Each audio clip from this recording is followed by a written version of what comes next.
Hai, halo teman-teman semua.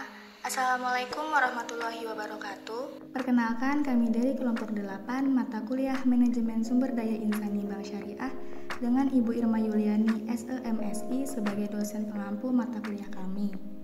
Kelompok kami beranggotakan 3 orang, yaitu Asyifah Sakinah, Cantika Septi Ananda, dan juga Nisa Ambar Kasturi.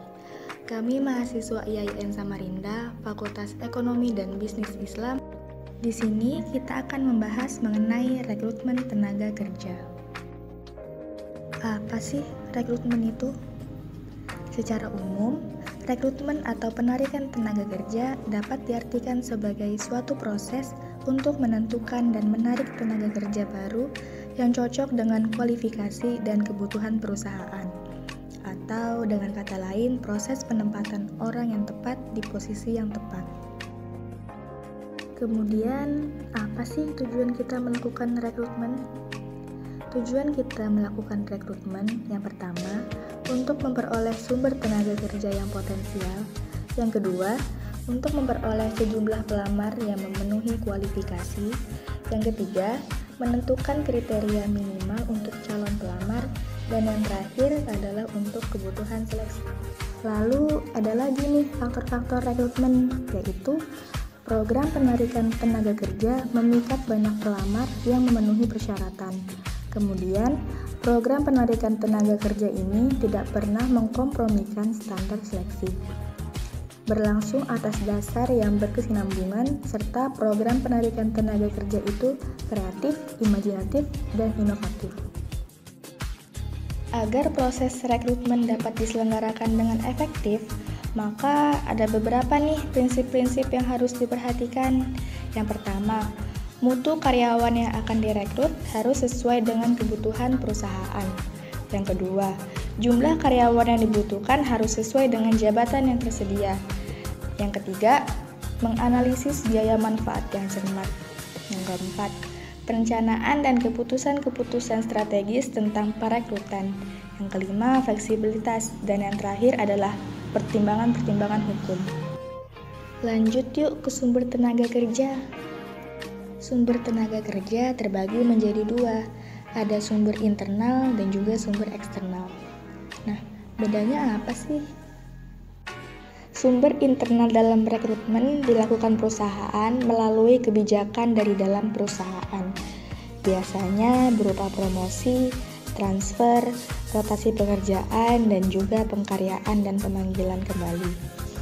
Sedangkan untuk sumber eksternal merupakan sumber untuk mendapatkan tenaga kerja dari luar organisasi yang memiliki bobot suatu kualifikasi tertentu.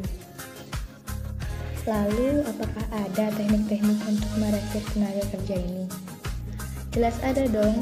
Teknik ini ada 3. Yang pertama, ada teknik rekrutmen yang disentralisasikan.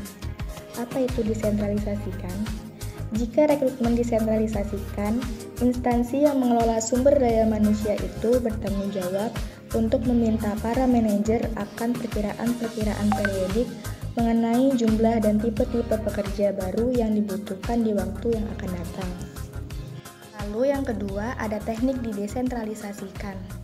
Teknik ini terjadi di instansi-instansi yang relatif kecil.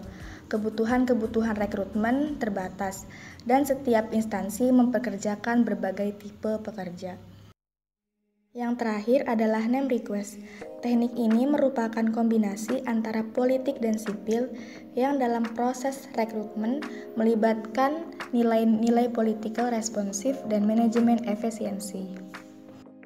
Selain ketiga teknik tadi, ternyata ada lagi loh teknik-teknik yang biasa digunakan. Ada walk-ins and write-ins, referensi karyawan, iklan, melalui Kementerian Tenaga Kerja dan Transmigrasi, institusi yang menyelenggarakan perekrutan, institusi pendapatan, organisasi pekerja, program training pemerintah, agen temporer, dan perekrutan internasional. Lalu setelah teknik-teknik, apa lagi yang kita lakukan? Setelah teknik-teknik tadi, ada prosedur rekrutmen tenaga kerja. Apa saja? Yang pertama, kewenangan untuk memperoleh tenaga kerja yang dibutuhkan dengan cara analisis beban kerja dan angkatan kerja.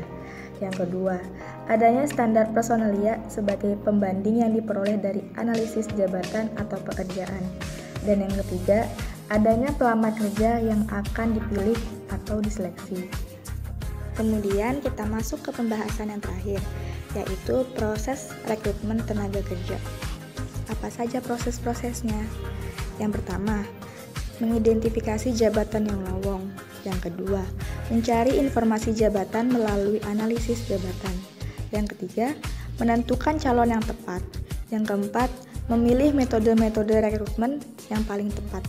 Yang kelima, memanggil calon yang dianggap memenuhi persyaratan jabatan. Yang keenam, menyaring dan menyeleksi kandidat. Yang ketujuh, membuat penawaran kerja. Dan yang terakhir yaitu mulai bekerja. Gimana?